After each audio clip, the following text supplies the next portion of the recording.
Hello, Mani. The situation is a little bit unexpected. It was intended to have a satsang here now for you, but this was not rightly communicated, so now there are only a few people. How is it for you, such a situation? You feel frustrated, or if yes, how you deal with it? I don't feel frustrated, no, and this is how we are dealing with it.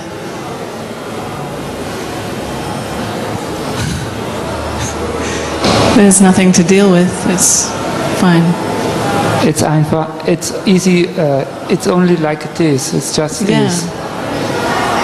Yeah, no problem.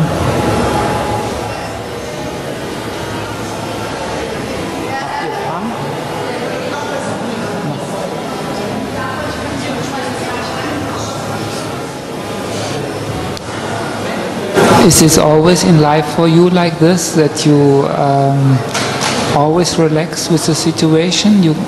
Or is it possible that you can imagine a situation where you're not relaxed, where you are getting very nervous or angry or something like this? Yeah, it's certainly possible. One example is I seem to quite frequently get afraid of flying on aeroplanes, and my whole body freaks out. Yeah, it's been like that for a few years. So, but that's just the way it is. And how you handle with it? I don't. It's uncomfortable and the body freaks out and there's nothing to handle. It's no problem that it does that. But you avoid the situation because you know it. No, I fly on aeroplanes a lot, all over the world. But it happens most times. But it's not our problem. It's okay. The body can freak out. I'm still absolutely fine. You are aware that you are not the body in this situation then? It's not about being aware that I'm not the body, because there's no being aware. It's just noticing the body freak out. That's it. The body is not who I am. The body is appearing in who I am. So it's free to freak out. No problem. Ja.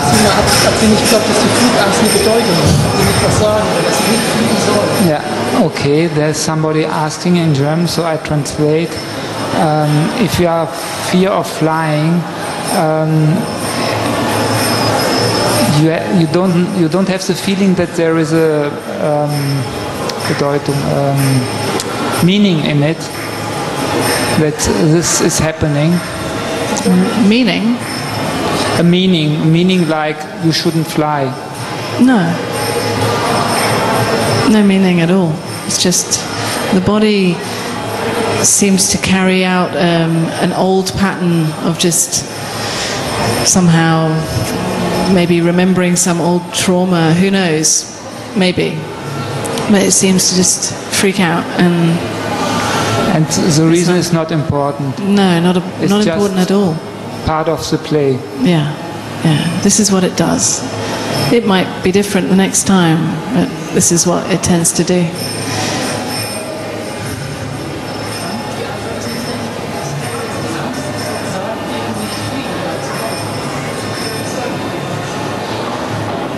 There's this man saying he says the fear would tell you to stay home. But this is his opinion, and you have to see for yourself. No, it's not the way it is at all. The fear doesn't mean anything.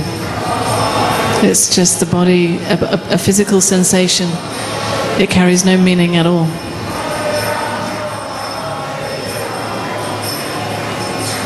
Does something like meaning exist? The meaning is only a thought interpretation. It's a story that we tell to make ourselves feel better or to feel safer. it doesn't mean anything.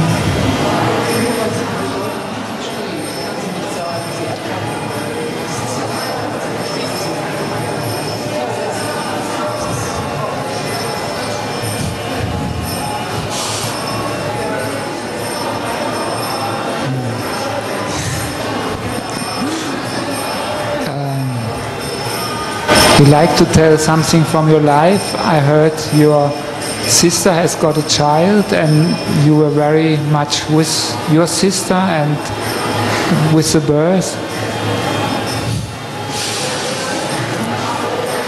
Yeah, it was an amazing experience to be there at the birth,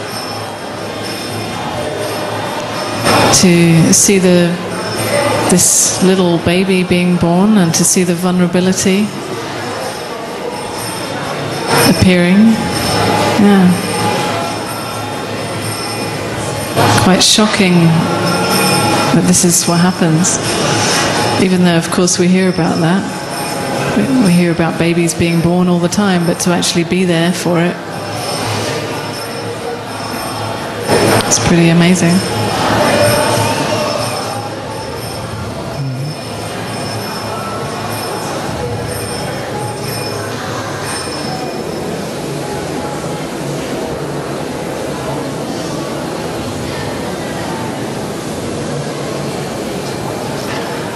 How is it for you to be at a festival where so many different teachers and so many different people, so many energies are mixing, and yeah, how is this for you? I find it physically uncomfortable, but beyond that, absolutely fine. So that's, you can feel that physical discomfort, but still it's no problem. This is the way it is. It doesn't disturb who I really am. That notices that, even though this body can be completely disturbed.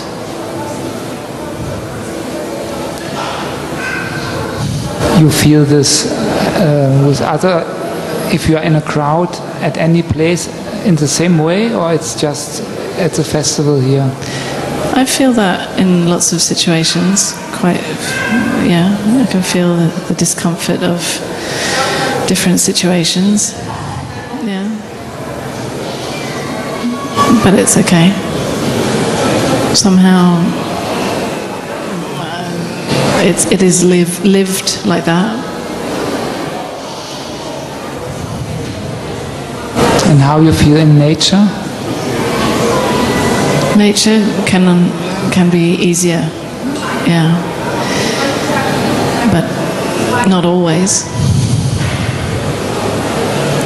Basically, being alive is being vulnerable, feeling everything, and a lot of that is uncomfortable, or overwhelming, or intense. Also beautiful and joyful. But even the joy can be in some way uncomfortable. It can be so intense. This body thing is richly sensitive to everything that appears.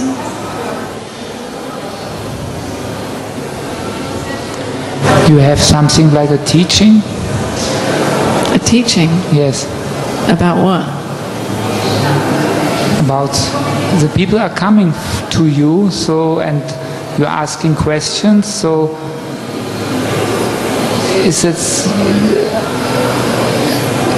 can it not be called teaching when you are speaking to people? You can call it teaching if you like, yeah. It doesn't matter really what we call it, but basically it's pointing to who you already are. So it's not about teaching someone something new. It's simply pointing to what is already and has always been. So it kind of is a little strange to call it a teaching, but it doesn't matter if we call it a teaching as well. It's only a word. Somehow we need to use words even if they don't feel exactly right.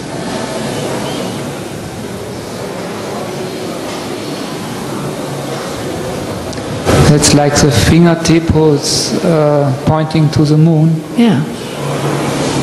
It's not about the words, it's not about the concepts, it's not about the person who is speaking, it's about what is being pointed to. And that you cannot speak about. I cannot speak about it, no, because it has no quality. But it can be pointed to and from and as, because it is all that is. It is the backdrop to everything. And it's pointed to not only in the words, but also in the energy of sitting together in a meeting, also in the eyes, in everything that happens actually. But somehow the meetings are a direct pointer to that. Also, the words are useful to clear up any misconceptions or confusions that thought may have about this. Because a lot of the problem that people seem to have are their ideas about attaining something, reaching enlightenment or awakening one day in the future. And these ideas always put it off into the future. So the meetings are quite useful to look at these ideas and see the ridiculous nature of them. That nothing is worth waiting for in the future. Everything is absolutely here right now, already. And it's only thought, concepts, that imagine some more perfect future and overlook what is already.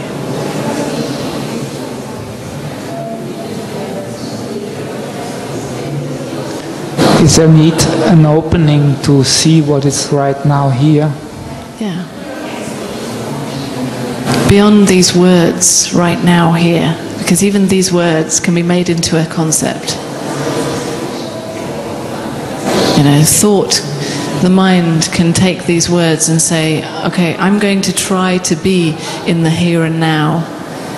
I'm going to try to be present.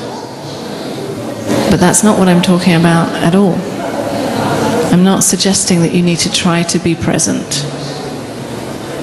I'm saying that who you are is absolute presence already. So there's no need to try to do it. So this is a recognition or a relaxation into what you already are and have always been and have always known. What is timeless. Always free, even when you believe that you are not free. It is what is underneath all the thoughts. When the thoughts say there's a problem or there's something missing, what you really know beyond that is that it's all fine, that there's no problem at all. There could never be a problem. But thought creates all kinds of dramas.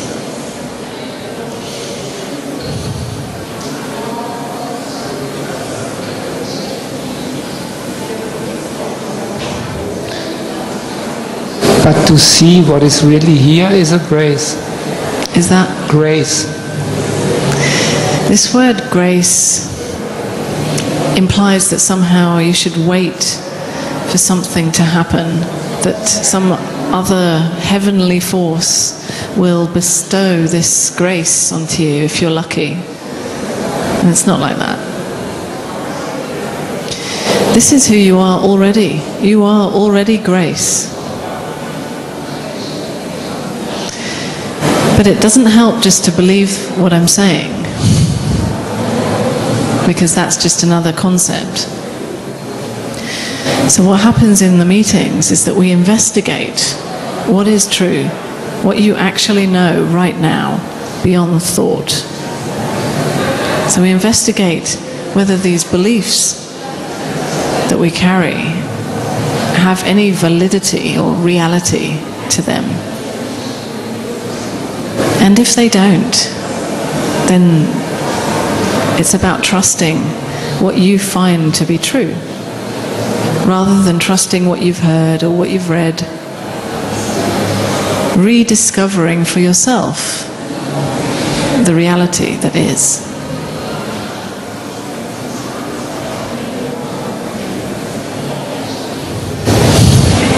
So in my case, what is here now is feeling the body, feeling the chair where I'm sitting on, seeing how the mind is working, to on one side following your answer, and on the other side maybe you have already the next question ready.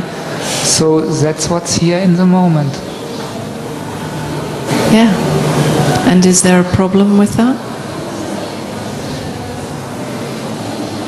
Yeah, there's a little bit of pressure to keep it flowing, what's happening now. Yeah.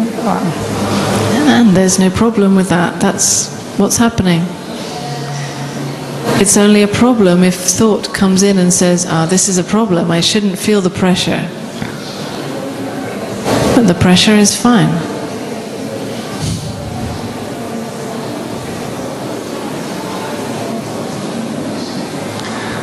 Some people say or call it flow when things are flowing and no mind is, no thoughts are in between.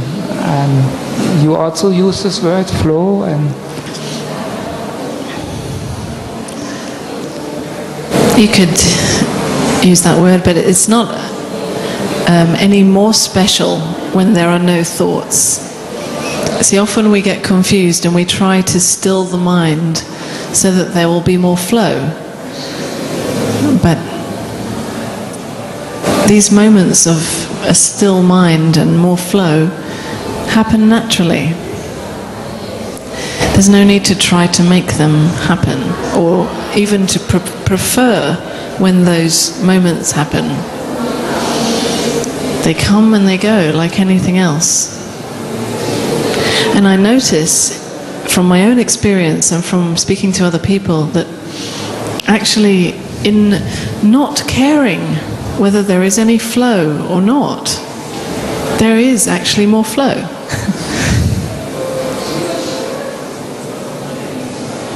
In really giving up this idea that there should be more flow, or that there should be a stiller mind, in really not caring whether there are thoughts or whether there are no thoughts, then I notice there are less thoughts, because I don't even care if there are or if they aren't.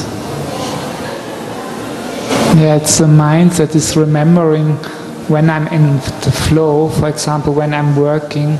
And it's so beautiful, because when I'm in the flow there is nobody, and then the mind says, oh, let's be all the time in the flow. Yeah, the mind comes in very quickly to label it and say, wow, this was really nice, I like this flow bit. And if there are a lot of thoughts, then the mind says, this is no good, I was really stressful, pressured. But that's fine. That's just another experience that comes and goes. You see, all of these experiences, when the mind comes in and labels them, it labels them and refers them to me. It says that I like this flow. This flow means that I am more flowing now. Or if there is more thought, then another thought will come in and label that experience and say, I am experiencing more thought in my life. I wish this would be more quiet in my life. So it's always referring to me and making these experiences mean something about me. I'm more awakened if there's more flow. I'm less awakened if there's more thought. I'm more spiritual. I'm more still, more pure, more holy, or whatever, more fulfilled, happier if there's more flow. So it's always referring to me. But in investigating what is the reality of this me, and seeing that actually there is no reality to this me, that this me actually is just another thought, an assumption that there's some kind of entity in here living a life in time. And in really seeing that, then all these other thoughts that refer to this me lose all their reality, lose any worth. They don't refer to anyone. And so, of course, they lose all their meaning. How could this flow mean anything if it doesn't mean anything to me? Then it's just another experience. Who cares? Flow, not flow. There's no one here to care.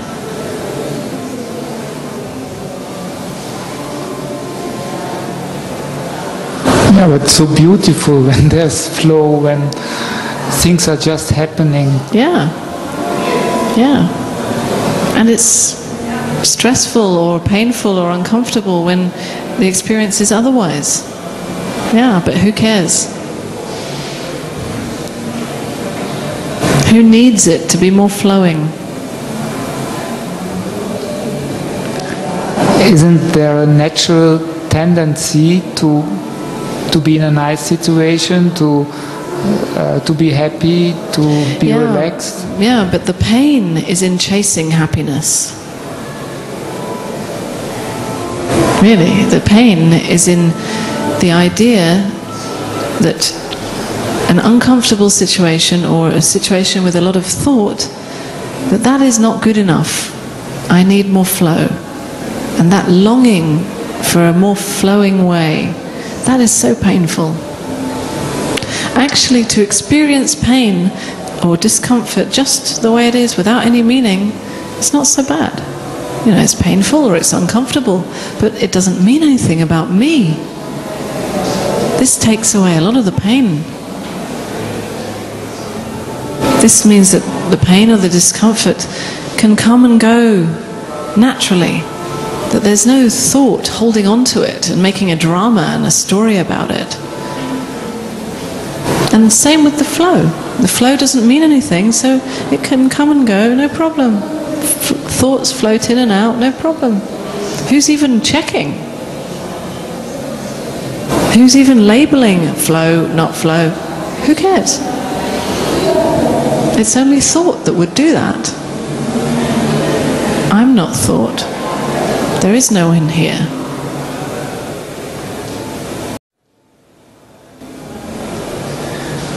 Okay, when there are only thoughts who are coming up in one moment and gone in another moment, but how about what the people call structure?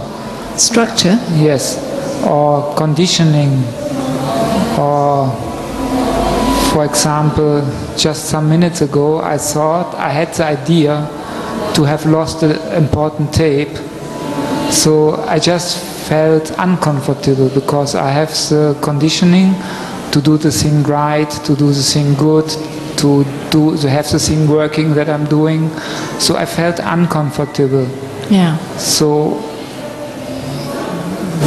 that's more than a thought. That is really a feeling. With the physical sensation Yes. as well. Often it goes together. Yeah, and this physical sensation seems to make the thought feel more real. You know? It's believed in more when there's a physical reaction as well. Yeah, but this runs, these patterns, these old ways of being just run. It's not you, it's this body thing. It's innocently just running an old program, like a computer, you know, it just runs, like a robot. But you're not that. So there's nothing to fix. This body thing has learnt this way of behaving as a survival mechanism since you were a child or whenever it was when you needed that. So how to handle with this? Just to feel Nothing. This uncomfortable? Yes. You don't need to handle it. It's free to be there, maybe forever. It's not you. But I was happy to find the tape. Yeah. Sure. But these patterns, see, on the spiritual search, when we're trying to fix ourselves and we believe that I am someone with problems, with patterns, with conditioning, and we try and fix these things, and we get obsessed about fixing everything. And there's no end to all of this. You can go digging into your past and find reasons why this conditioning began, and you can analyze it forever. No, I'm not the type. Yeah, but you could. I could, yes. You could. Yeah. But if it's okay to be there, then it's also okay not to be there. If there's no one who cares if the conditioning is there or not, then actually there's a loosening around it. I notice in my own experience, and also in others that come to the meetings, that in this not caring whether the conditioning is there or not, there is this loosening, and it seems to play out less in its own time. You know, we want everything quick. We want this conditioning just to go away. And often it's not like that. It takes its time. Maybe it comes up again and you believe in it again, and maybe the next time you catch it a little bit sooner. Maybe the time after that you can get the joke and have a little bit of a laugh at it. And it kind of takes its time. You see more and more that it's meaningless, that it doesn't refer to anyone. This conditioning doesn't belong to anyone. There's no one who cares if it's there. It's about really seeing the nature of this body thing, that it's innocently just playing an old program. It's no problem. It's kind of sweet, you know. It doesn't know any better. It just has learned to survive in the world. And this is what, you know, it's learnt in your case to try and do everything perfectly and to not lose things. Or... yeah, it's okay. So just to play with it, to be more relaxed with it, to just let it happen and see it. And it's already happening, so you have no choice about letting it happen.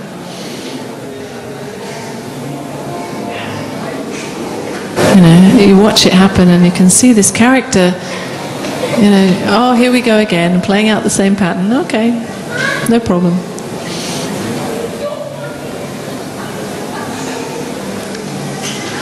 What do you understand by being authentic? I know that this is a word that is used a lot in the on the spiritual path. Trying to be more real, more authentic, speaking the truth. But actually this, the way I see it, is absolutely ridiculous. Because you are already absolutely authentic. Or you could say paradoxically that everything that happens is inauthentic. So there's no point in trying to be more authentic. It's again just a concept, an idea that you're not good enough, that you need to strive to become more, better, more authentic. You are absolute authenticity right now. There is nothing more authentic than what is already. And paradoxically, everything that happens is absolutely fake. Absolute inauthentic. It's just playing out. It's just a joke happening. You know, for example, these chairs, you know, they're just a joke, really. I mean, they're fantastic chairs, you know, but it's like a caricature of a chair. Do you know what I mean? It looks like a chair for an English queen. Yeah, exactly. Very nice. What I understand by being authentic, for example, is not to think about too much what to do or what to say. And this just feels better. This is the same as the flow thing. You know what you were saying before about being in the flow? It's the same. We prefer this experience of just saying what we feel without filtering it through thought. And this happens naturally or not. But any trying to do it is just more inauthenticity.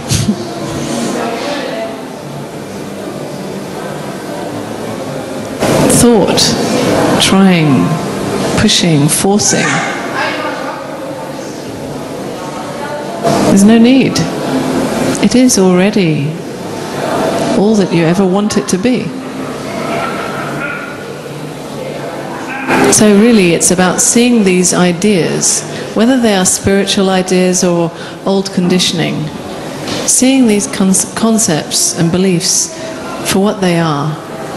And maybe it takes a whole lifetime for these thoughts to just come up and bubble up, to be seen for what they are, to get the joke of each one and have a laugh.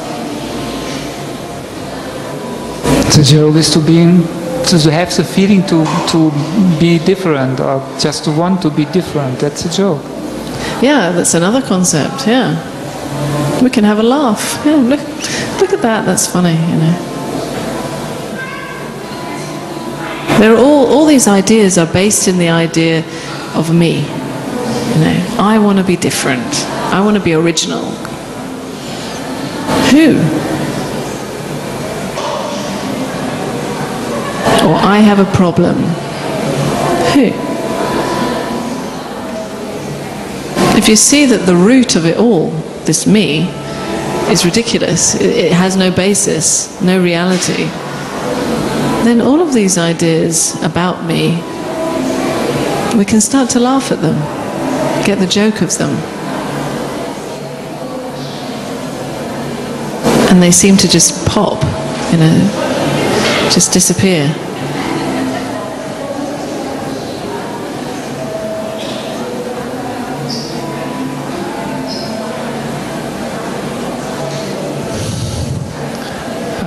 There's somebody else who want to ask questions?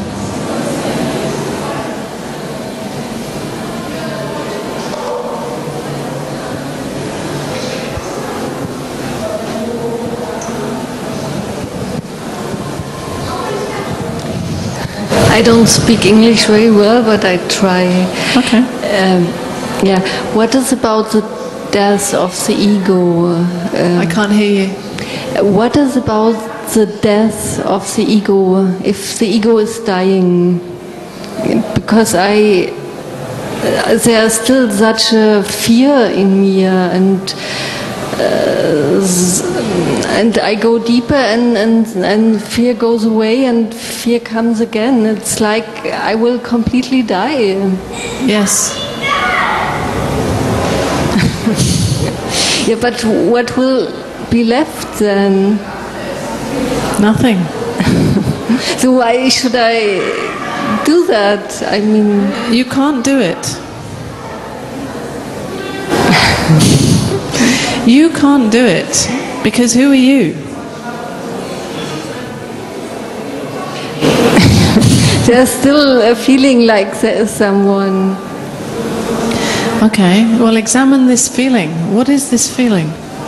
How do you know that this feeling means that there is someone? It just feels like, but it's really hard. It's a big feeling that there is someone, and a big feeling of fear that it will go away. So this feeling of being someone, you feel that right now?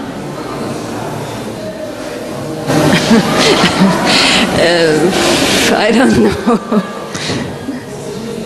So if you don't know if you have this feeling right now, then are you someone right now?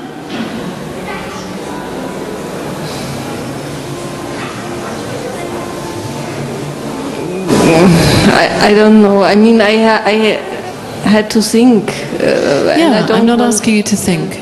This feeling that you're talking about of being someone, do you feel that now? Right now? Yeah, not really. Okay, so are you someone right now? It's a very simple question. You see, thought assumes, of course I'm someone. You've always believed that you're someone. But check it out for yourself. Trust yourself, not what you've heard, not what you've believed in. How do you know that there is someone in there right now?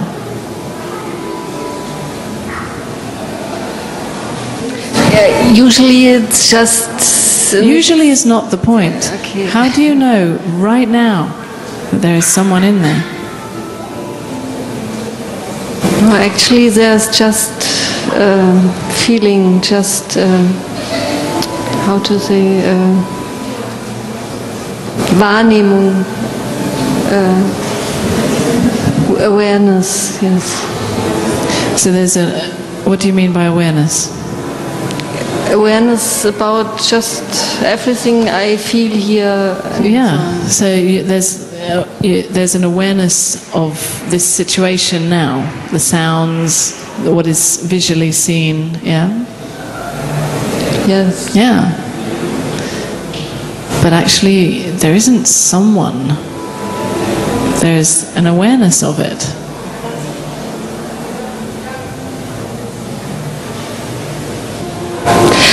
Sometimes I come in, it's just like there's a big hole, a nothingness, and when I will be there, everything.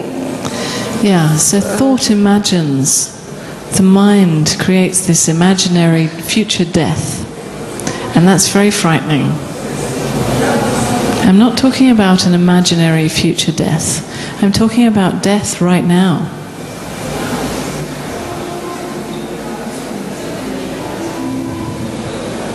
And there may be fear, but it's not actually frightening. You know, there's nothing to be afraid of, actually. It's the most safe. More safe than believing that you are someone, actually. More relaxing. Believing that you're someone is very frightening. You have to negotiate in your life, you have to try and manipulate life to suit you.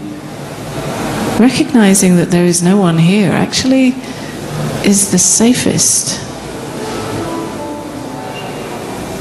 But not in the way that thought could imagine.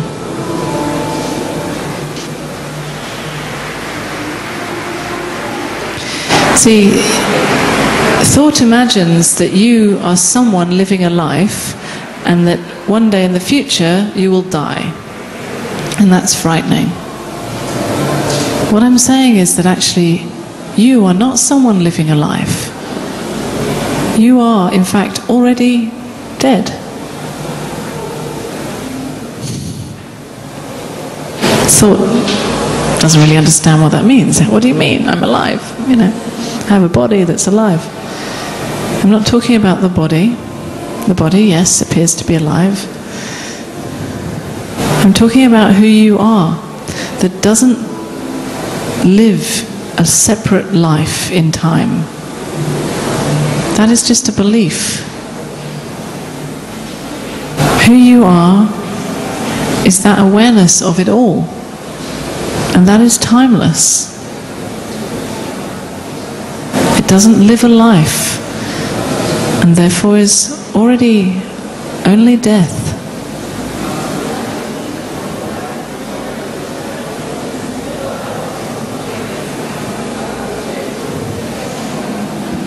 Okay, thank you.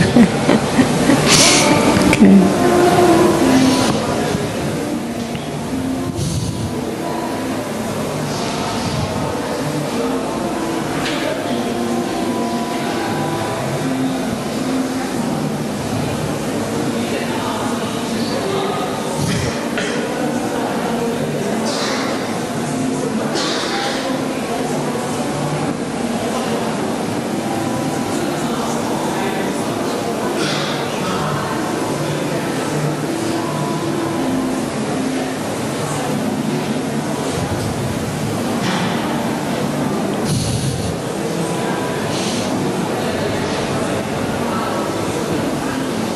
Okay, I don't know what to say, but see what happened.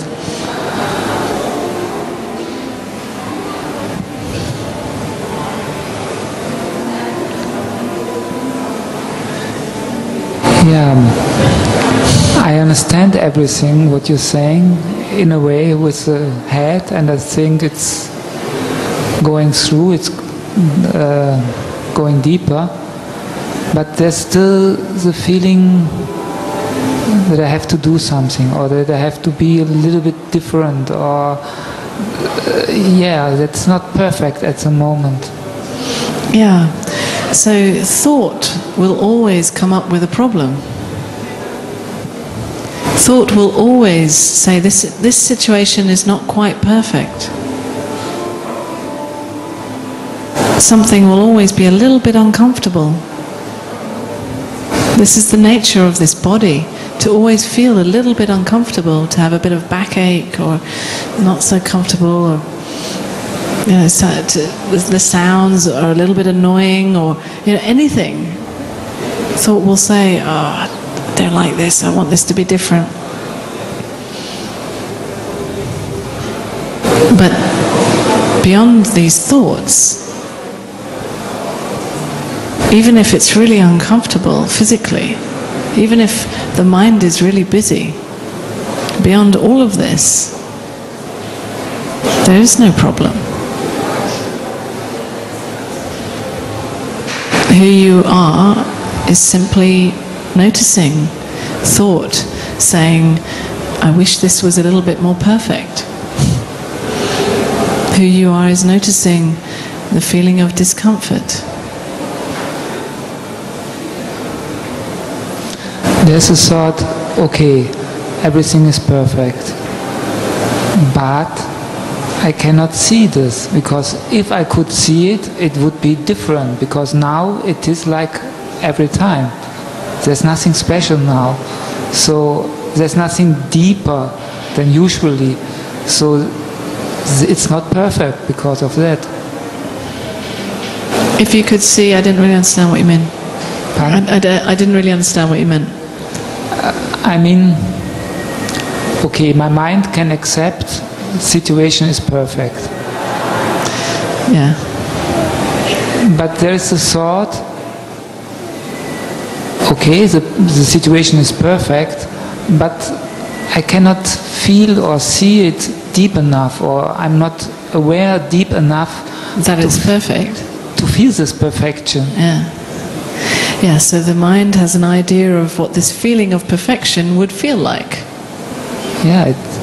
That actually, it can't, you somehow don't feel it deep enough, because if you did, then you would feel some kind of more comfortable perfection. Yeah. But I'm talking about the perfection that includes imperfection. It's radically perfect, including anything that thought labels as imperfect.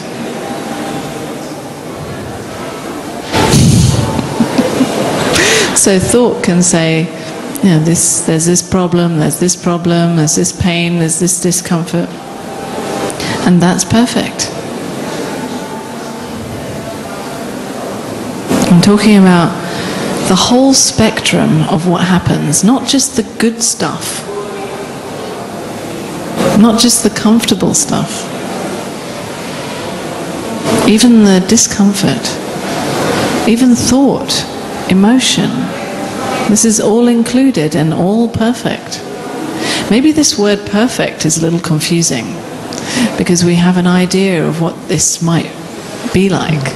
And mind is going in the past and remembering situation. And for example, I had I don't remember, some 2 years ago, a time, some hours, where there was no identification. Things was happening. I was living and thinking, doing things, but there was not to a person. It was not identification. And now the mind says, okay, that was a perfect situation. And this is not here now. Yeah, these experiences are often more of a curse than anything else. These experiences of a glimpse or even longer experiences as you describe. Because when they pass, it's so natural for the mind to then start longing for those experiences again. And this creates more searching and more pain with that. More believing that what is right now isn't good enough. Yeah. But the thing is that actually what is right now includes the idea that this isn't good enough. So what is, if there is a thought right now that this experience could be better, I wish it was like how it was then, this is included, this thought. It's just a thought. It doesn't mean anything. It doesn't mean that it should be how it was then. It's just a thought appearing now. It doesn't mean anything.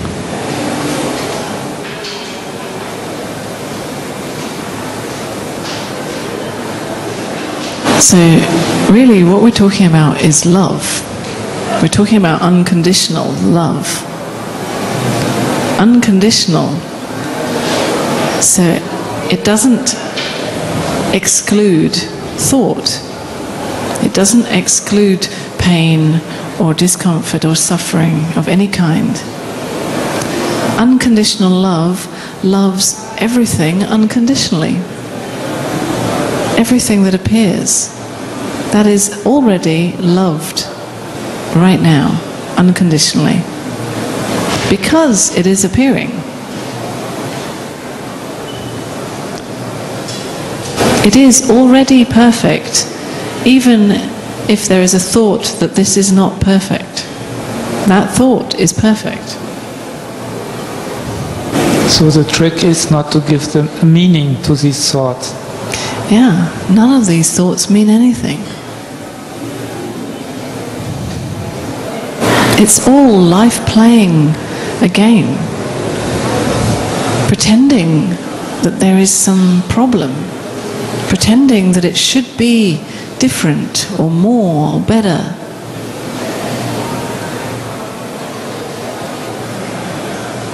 Just a game, and none of it means anything. Life is playing.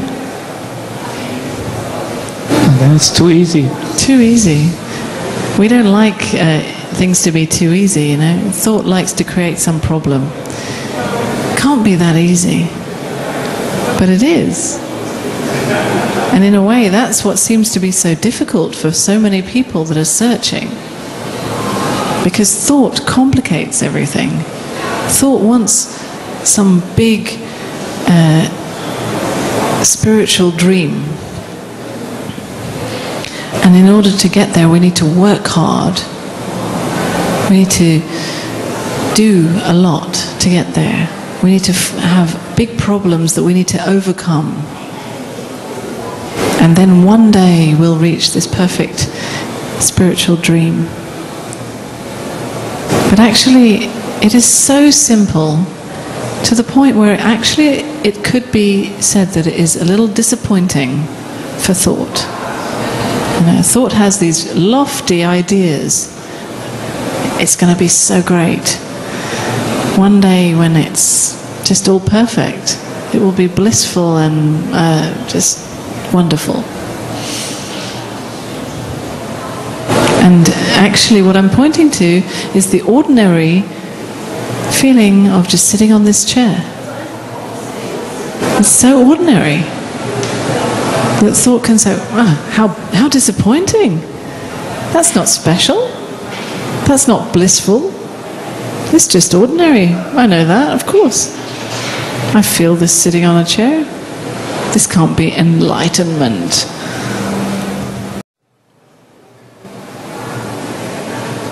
Yeah, the mind is so used to give meaning to everything. Yeah. It's really unbelievable not to give meaning to anything. Yeah. It's made to be so important, this mind. Especially when it refers to me. Then it's very important. You know, for example, this experience you were describing before, when you experience this time of no identity, thought then comes in and says, that was my experience and now it's gone and I need that back. I want that back for me. Things will be better for me if that comes back. But why do you even need it back? And then it's a lie anyhow, because it was there when there was no mind. And now the mind is using this to turn it into something special for me. Yes. Yeah.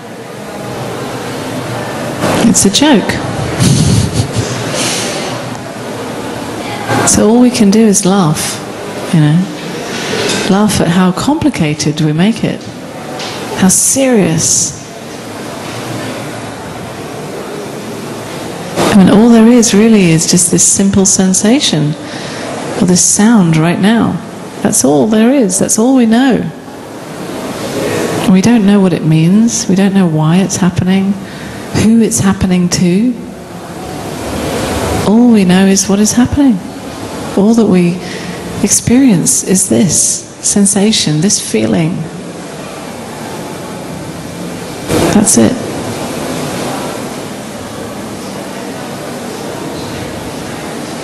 Yeah, the mind is always telling me that things are easier if I keep something in mind, like being relaxed, like I need to remember it and hold on to it. Then everything is fine and much easier. And but actually, what I'm saying is, forget it. You can't remember it. All you can remember it is a concept, and that's not it. So it's okay to forget all the concepts, because actually this is only ever known right now.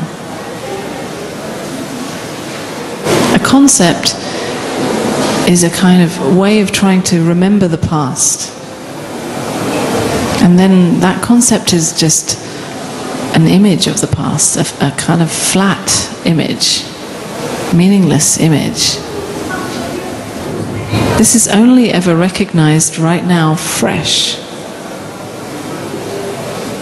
alive, raw, real. It's not about relying on some memory or concept or past experience. That's the vulnerability of it, that it is absolutely freshly recognized now.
It's okay. Nothing more to say.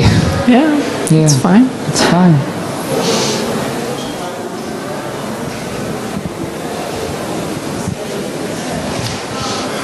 What happened for you that your ego is dissolved? Nothing. Nothing happened for me. If I was to tell you what happened for me, that would actually be saying that the ego is absolutely real right now. This me, which is also called the ego, is real and alive right now, but it's not. And it's not there either. There is never any reality to this ego. It's just that we assume that it is real. So all that I could say that happened was a seeing that these assumptions are just a joke.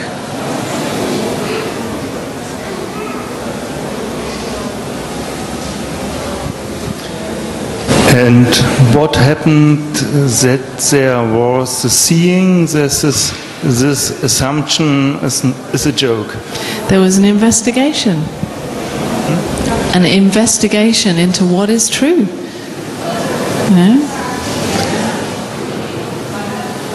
I checked it out. Is there any reality to this assumption that there is someone here? And this is for you to check out as well. Like a scientist, check out what you know to be true when you don't believe in thought.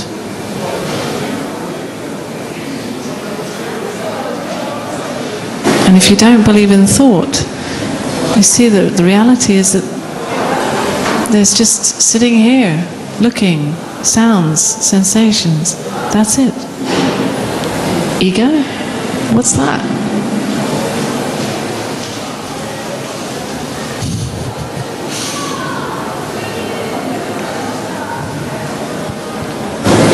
Yes, I can understand this intellectual, but for the usual life, it's not practicable for me now, at the moment. Okay. So somehow you have an idea of how it should be in your normal life? Yes, I have an idea. And what's that? Yes, that the joke is seen, that the life is lived without thoughts about everything. Yes, I don't know to explain. So somehow that there would be a more flowing experience, more easy, less thought. Yes. Yeah. Yeah. But these experiences come and go, as I was saying earlier.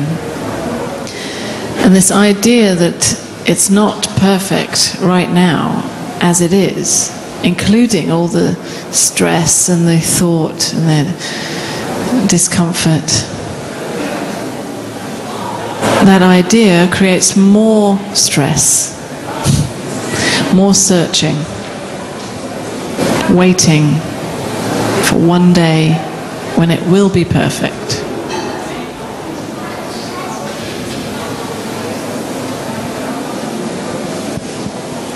But there is no one day.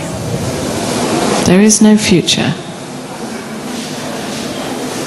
There is only, literally, right now. Looking. That's all. It will never get any better than right now. What I'm talking about is the end of hope. Really. The end of hoping that one day it will be better.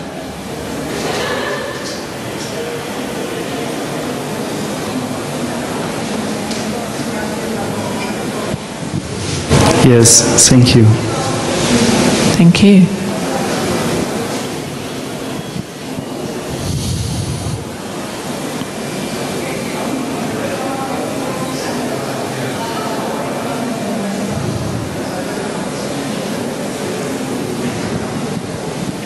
Yeah, it's so easy when you say it's just the end of hope. Yeah. It sounds depressing for thought. Thought imagines that as being very depressing because we have this idea that we should always be hopeful. It's a kind of religious idea in a way.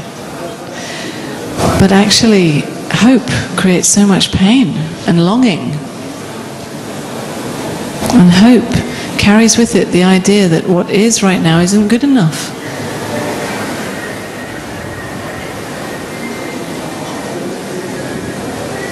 There is no hope at all. This is it. There is no time. You know?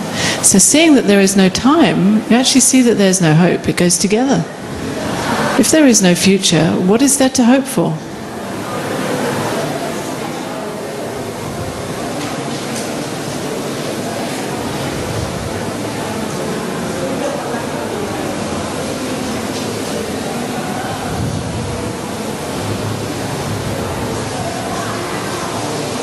What do you mean by there is no time? I mean, okay, I can be dead the next moment, that's right, but... I'm saying that there is no the next moment. It is a paradox, for sure, and this is something that is confusing for the mind, because it seems as if one thing leads to another. It seems as if we make plans and then they happen. Or not. Or not, yeah. But what I'm saying is that even though there is this timeline that seems to go on, actually, all there ever is right now.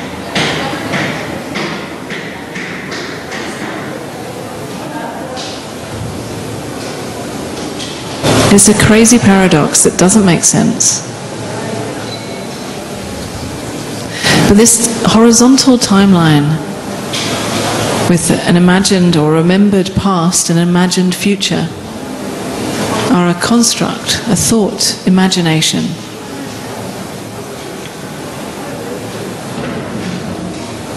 Right now, we project the future in our imagination and we remember the past. But all we actually know is right now. But the thought of the future is real in the moment, because I can think this, or this thought can be thought. Yes. Yes. Yes, but what is actually real is the thought and the image of what we call the future. The image is happening right now. The thought is only happening right now. You see, it doesn't mean that the future is happening or will happen, but the imagination of the future is happening right now. And same with the memory of the past, that's happening right now. And to think of the future is only sometimes practical, because maybe I'm planning to travel, then okay, then I think when I get this train, then I can get this flight or things like this. I also make then an image in my head of the future, but this can be practical. This is of any, there is a use of it, because then I can plan. But usually, or the most of the thoughts of the future are not necessary. Yes, but also they are entertaining. None of it is necessary. Life plays a game. It imagines a possible future, like watching a movie. You go to the cinema and you watch a movie. This is the same thing. We don't need to go to the cinema. We have so many movies playing. Memories of the past and imagined possible futures. It's great. And it's free. You don't even have to pay.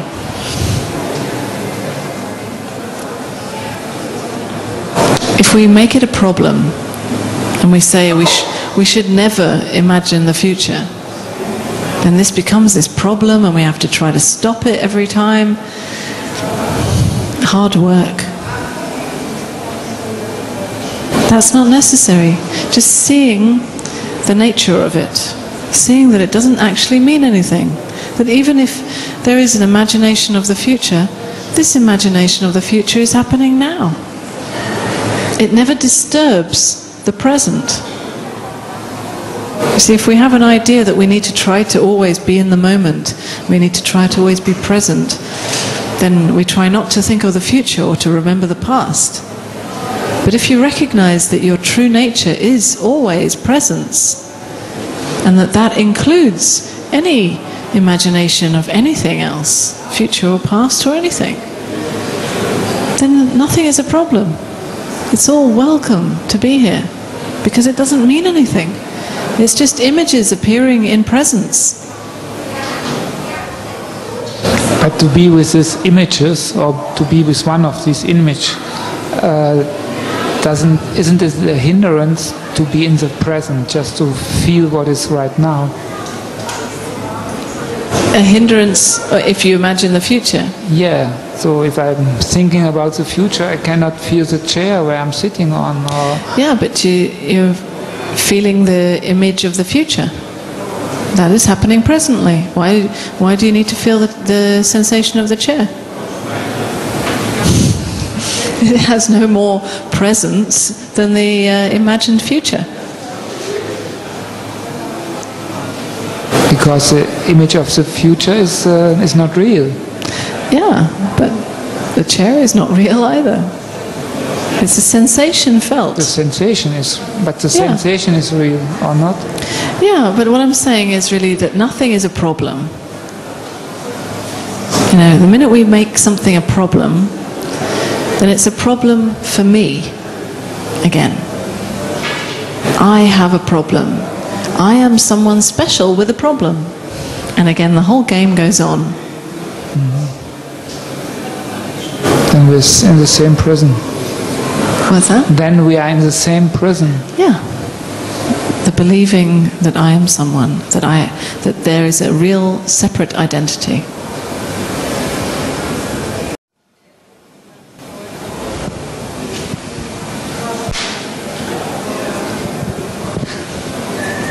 So if there's no separate identity, what is there then? Nothing? Or yeah, nothing. But this isn't just a logical conclusion or a conceptual understanding. I'm not talking about something that you should just agree with or disagree with. I'm talking about recognizing this for yourself. So, if I say that there's just nothing, this is meaningless unless you recognize that for yourself. recognize what? Nothing? I can't hear you. What recognize? Recognize that there is nothing. That there is no separate identity.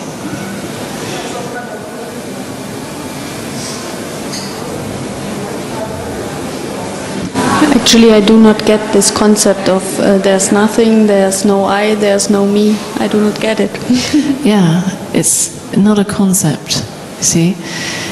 That's why I'm saying that it's not about just believing something or understanding that. It's about a recognition, recognizing, knowing this for yourself. Not just believing me, you know. Great that you're asking this and that you're not just agreeing, you know. Really, what I'm saying is that right now, all that you know is the sound of my voice or the other sounds here, the sensation of sitting on the chair, what is visually seen. But do you know that there is someone experiencing this right now? Well, actually, I think there are more people, more individuals. I'm talking to you. Yeah, I mean, I think I experience right now that I'm here. And who is that? Who are you?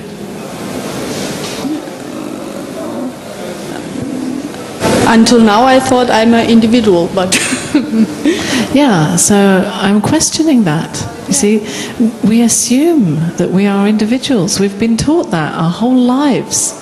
It seems like the most basic belief. What I'm talking about is radical. It's challenging everything. Everything that you've ever believed in. It seems to require some courage to really look at this. That's why it's kind of safer to play with the concepts. It's a little bit more uncomfortable or more dangerous to actually see what is real and true, what you actually know beyond the concepts.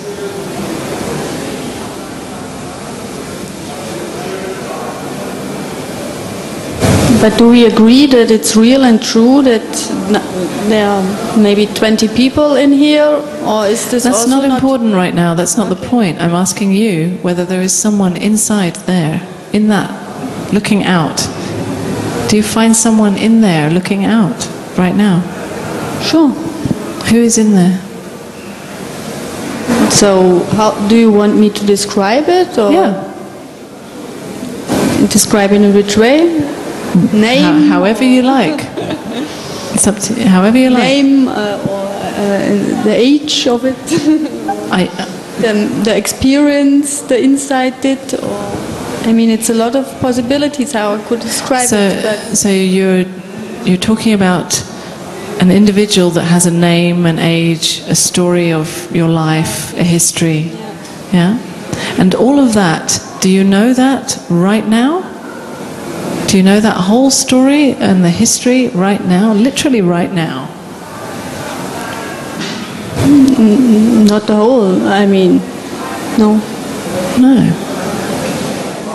So I'm talking about just right now. I'm not talking generally. What do you know right now? What is your experience right now? Is there someone in there? Do you know that right now? Yes. And what is that? I mean, it's me. And what is me? So we make this assumption. It's just me. But what is that? You know? Let's question it. What is this me? Right now. Only right now. You see? We can tell a story and say, yeah, I've lived here, I've done this, blah, blah, blah, my name is... But that's like talking generally about the past and some story. But do you really know that right now? Yes. I mean, I do not see the point really. But I don't know. Your question originally was about this, whether there is a separate identity. Yeah. And this is what we're checking out. You see? We just assume that there is a separate identity inside a body, living a life with a story, with a history, with a future. We just make that assumption all our lives. And what I'm saying is that let's question this. Let's see if this is really true. And maybe it's frightening, maybe it's unusual, maybe it's radically different. Maybe you can't understand it and it's strange or it sounds insane. But this is what we're doing here. Checking out what is real. Once and for all. You know? Without believing what anyone else says. Checking it out for yourself.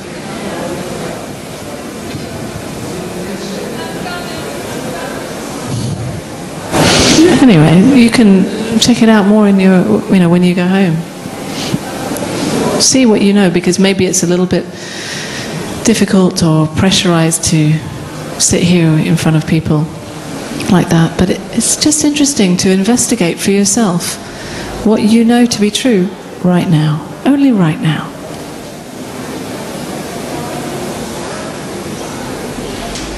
So what would you answer to this question? What are you right now? I don't find anyone in here right now. Okay. I hear sounds happening, sounds of this voice. I see this hand moving. There's a visual image. I see these faces, these chairs, and there's a feeling of sitting on this chair, the sensations are felt. There's a vibration here when they're speaking. But there's no one in here controlling it, or making it happen, or experiencing it. It is experienced, but not by me. There's no one here living a life. There's no one with any history or any future. I have no age, I have no name. I have no quality at all.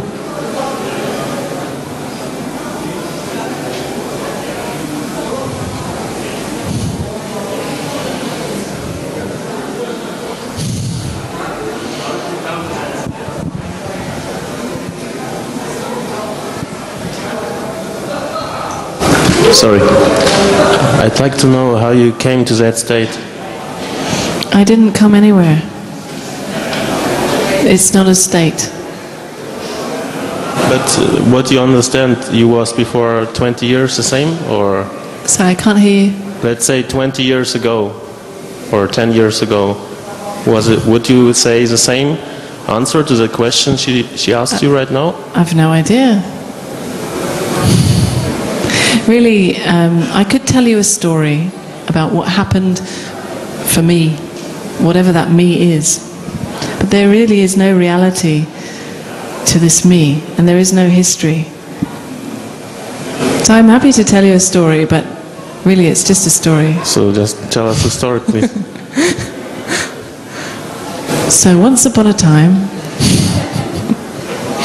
there was a little girl who was very confused because she didn't know how to live in this world. She always saw that actually all of this was just a joke. It all just seemed to be images happening and people playing games, and she didn't understand what was going on. But she grew up and she learned ways of being in the world, ways of surviving. And she became very confused, very depressed. She went searching. She went to India. She spent 3 years in India, searching, looking everywhere for the truth, to find some kind of permanent state, some true identity, some way of being in the world which would be less painful. And she did meditation and various practices like that. And eventually she came across a woman who was giving satsang, a woman called Dolano, a German woman actually. She lives in India.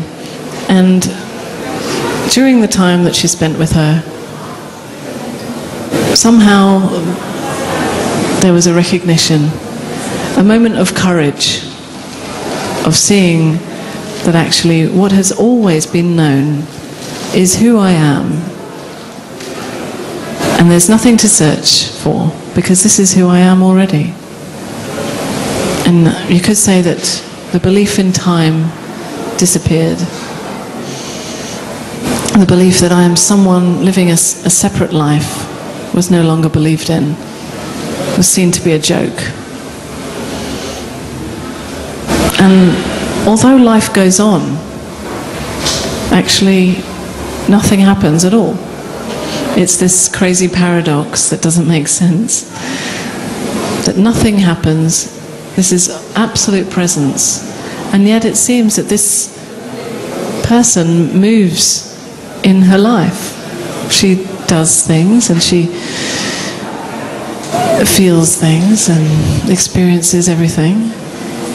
So it's a paradox where actually nothing ever changed since when she was a child. Nothing ever happened. This is why it seems absolutely crazy to tell this story about me, because we're talking about what is absolutely timeless, that has never changed or never moved. And that is who I am. That is who you are. When I say I'm actually talking about you. But don't you need some ego also to live in this world? Because if you wouldn't have any ego right now, you couldn't look at me, you couldn't point at me, you couldn't talk to me. So what is this ego that you're talking about? Are you talking about thought? What does the word ego actually mean? So, tell us please. I'm asking you what you mean. We have beliefs about these spiritual concepts, like ego, for example. Well, I think there is a healthy ego that you need. There is what? There is some kind of healthy ego that you need to, in order to live. Because if you wouldn't have it as a human, we couldn't communicate, we couldn't bring things to movement. Yeah. Otherwise, we would just sit and don't move. And yeah, I think there are practical thoughts that do seem to help in this world, in this living of a life. Yeah, for sure. So I'm not talking about a state of no thought. How about fear? Would you say you have fear right now, for example? We are looking at you. Is there any fear in you? Not right now, no. There is no fear at all in you? Not right now, no. How about if someone would come and threaten your life? I have no idea. It's not happening right now. But if did it happen any time? Not that I can remember right now, no. So you are fearless? I'm not saying that I'm fearless. Who I am is absolutely fearless, but fear is welcome to happen. That's what I wanted to hear. Yeah, of course. So it's still possible that you have fear, but you're not attached to it? Yeah, I don't know if you heard me say earlier that sometimes when I fly on aeroplanes, so this body freaks out. Okay. There's a lot of fear and panic that seems to happen. Yeah, and it's welcome to be here. It's no problem at all. Talking to you, I feel fear in myself, okay. But it doesn't touch me. It doesn't touch me much, so otherwise I couldn't talk to you. Yeah, because what is fear? You see, fear is a sensation, a physical sensation. Yes. And actually, when we tell a story about it, we make it mean something, then it creates this drama about it. And actually, when it doesn't mean anything, it's welcome to be there. It's just actually sensation. a great feeling. Yeah. Okay. Who else wants to feel it? Thank you. Okay. Sure. Okay. Thank you. Thank you. Thank you, everyone. Thanks. Sorry, we didn't have time to ask your question. Okay. Thank you very much. Thank you.